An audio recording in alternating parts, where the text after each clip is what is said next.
guys, it's Lacey.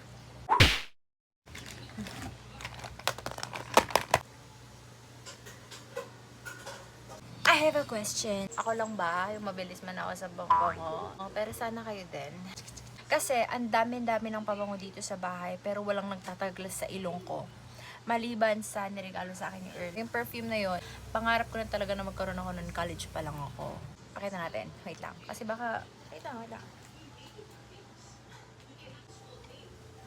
And hi, I'm back. So, yung perfume na sinasabi ko sa inyo na regalo sa akin ni Earl nung birthday ko is itong Victoria's Secret na Rush. First ko siyang maamoy. Sorry if isi-school ko to kaya na. Kasama ko yung schoolmate ko. Pumunta kaming Watson's dyan sa may bayan, around bayan. And then, nakita namin to kasi pangarap ko nga magka-Victoria's Secret na pabango noon. Eh, bawal i-test yun, di ba? Inamoy namin talaga ate, binuksan namin ganyan. Tapos, isa ako sa mga reason ngayon kung bakit nilalagyan na nila ng harang yung mga pabango. This girl, mabango talaga siya, as in super. Kaya ito na lang siya, ganito na siya kakonti.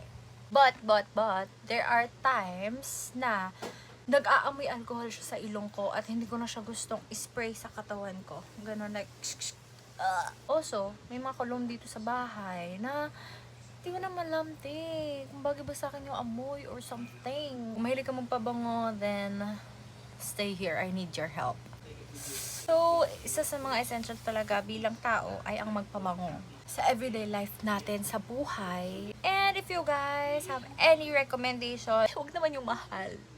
Yung mga affordable na mga scented cologne or perfumes na mabibili natin sa mga drugstores, please drop it in the comment sections para matry natin. Please, I need your help. Come on. Boogs!